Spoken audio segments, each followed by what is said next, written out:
আমাদের দাবি একটাই যে আমরা ন্যায় বিচার এবং সুষ্ঠু তদন্ত চাচ্ছি। বিচার চাই, বিচার চাই, আমার হত্যার বিচার চাই, বিচার চাই, বিচার চাই, আমার হত্যার বিচার চাই, ফাঁসি চাই, ফাঁসি চাই, আমিরার ফাঁসি চাই। আমরা চাই এই হত্যার সুষ্ঠু তদন্ত হবে এবং এই হত্যার সরাসরি একটি রায় ঘোষণা হবে।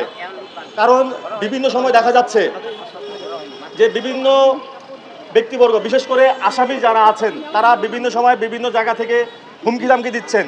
ডনকে কিন্তু 9 আগস্ট যখন গ্রেপ্তার করা হয়, আমরা ভক্তবৃন্দ বেশ কয়েকজন সরাসরি কোর্টে চলে গিয়েছিলাম। তার চেহারা কিন্তু খুব হাস্যোজ্জ্বল ছিল যখন সে গ্রেপ্তার করে তাকে যখন এজলাসে দাঁড় করানো হয়। তো এইটা কিন্তু মানে তার একটা চেহারার অভিব্যক্তি দেখে বোঝা যায় সে কতটা ধরেন অহংকার ছিল। কিন্তু তার পরক্ষণে তার হয়তো একটা ধারণা ছিল, যেহেতু 20 অক্টোবর এই মামলাটি দায়ের করা হয় রমনা থানায়, তারপরেও কিন্তু সে বিভিন্ন সময় মিডিয়াতে বিভিন্ন আপনার চলচ্চিত্রের শুটিংয়ে অংশগ্রহণ করেছে, আমরা বিভিন্ন মিডিয়ার মাধ্যমে দেখতে পেয়েছি। শুধু তাই নয়, তিনি কিন্তু আপনার এই জাতীয় নির্বাচনে আপনার সরকারি দলের পক্ষে বিভিন্ন সময় বিভিন্ন নির্বাচনী প্রচারণা করেছেন। তো এগুলি কিসের সাহসের ডন এগুলি করে থাকে? তা আমরা শুধু ডনের এখন যেহেতু গ্রেপ্তার হয়েছে এই উপলক্ষে সবাই একসাথে বলবো আলহামদুলিল্লাহ। তো শুধু ডনকে না, ডন তো 4 নম্বর আসামি। তো 1 নম্বর আসামি যে সামিরা, সালমান শাহর সাবেক ওয়াইফ, আমি বলি সাবেক ওয়াইফ, তো সামিরা কিন্তু 20 অক্টোবর যেদিন এই মামলা অপমৃত্যু মামলা থেকে হত্যা মামলায় রূপান্তর করা হয়, সেদিন রাত্রে পর্যন্ত কিন্তু সামিরার ফেসবুক আইডি সেটি কিন্তু অ্যাক্টিভ ছিল। মামলা হয়ে যাওয়ার পর থেকে কিন্তু আর সামিরাকে কোথাও খুঁজে পাওয়া যাচ্ছে না। আমাদের একটি মিডিয়া ভাই তারা কিন্তু গিয়েছিলেন সামিরার যে বাসা বাড়িধারার, সেখানে খুঁজতে, তারা কিন্তু পায়নি, তারা পালিয়ে গিয়েছেন। তো গত 2 দিন যাবৎ একটি নিউজ ঘোরাফেরা করছে, ইত্তেফাকে বিশেষ করে এসেছে যে আপনার সামিরা কি ভারতে পালিয়ে গেল কিনা। আমরা কিন্তু ভারত বাংলাদেশ এগুলি ভাই বুঝি না। আমরা চাই 1 নম্বর আসামি, 2 নম্বর আসামি, 3 নম্বর থেকে শুরু করে প্রত্যেকটা আসামিকে গ্রেপ্তার করা হবে। আজকে আমাদের একটাই দাবি থাকবে যে ডন যেন কোনোভাবেই জামিন নিতে না পারে, এবং আইনের কাছে আমাদের একটি চাওয়া থাকবে তাকে রিমান্ডে নেওয়া হোক। তাকে রিমান্ডে নিয়ে তার কাছ থেকে সঠিক তথ্যটা বের করা হোক যে কিভাবে আমাদের প্রিয় নায়ক সালমান শাহকে হত্যা করেছে, তারা কিভাবে পেরেছে এমন একজন মানুষকে হত্যা করতে। আমরা সেই দাবিতেই আজকে একত্রিত হয়েছি এবং সামিরার উদ্দেশ্যে বলবো যে সামিরা, তুমি এখন কোথায়? তুমি তো পালিয়ে আসো।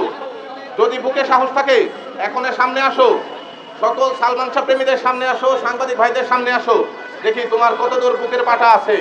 তুমি যদি সত্যি সালমান শাহকে ভালোবেসে বিয়ে করেছিলে, তাহলে তাকে পরিকল্পিতভাবে হত্যা করবে কেন? এটাই কি তোমার ভালোবাসার নজির? আমরা দেখতে চাই, যদি তোমার সাহস হয় আমরা রাজপথে আসি, আমাদের সামনে আসো।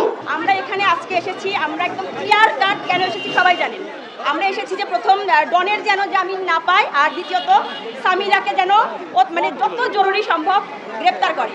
এখন বক্তব্য হচ্ছে যে আমাদের প্রশাসনের কাছে, তারা যেহেতু আমাদের এত দূর এনেছে, হ্যাঁ আমাদের কেস নিয়েছে প্লাস ডনকে অ্যারেস্ট করেছে, এটা যেভাবেই হোক এটা অবশ্যই সরকারের কৃতিত্ব।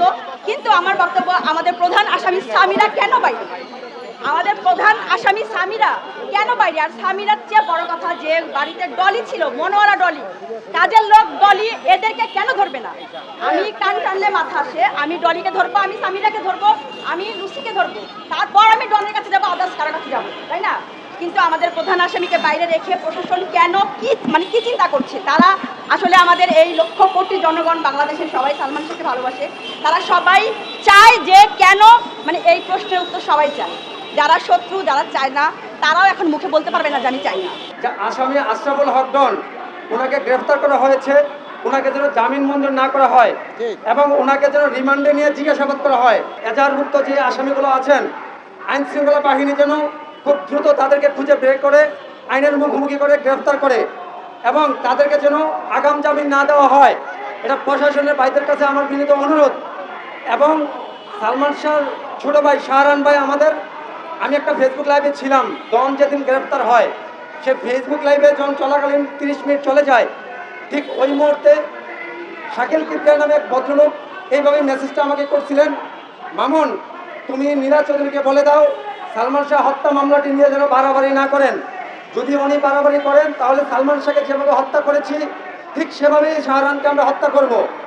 আমরা প্রশাসনকে বলতে চাই, 30 বছর পর্যন্ত আপনারা যারা এই হত্যাকাণ্ডের রহস্য উদ্ঘাটন করতে পারছেন না, 2017 সালে রবি সুলতানা আমেরিকা থেকে হত্যা করেছে, জবানবন্দি দিয়েছে, উনি তৎকালীন সময়ে আমাদের মামলার আসামি ছিলেন। এবং আজকে শাকিল কিবরিয়া নামে একজন সেই হত্যাকারীকে স্বীকার করছেন, তাহলে প্রশাসন কেন সেই হত্যাকারীদেরকে বের করে পারতেছে না? আমাদের দাবি একটাই যে আমরা ন্যায় বিচার এবং সুষ্ঠু তদন্ত চাচ্ছি।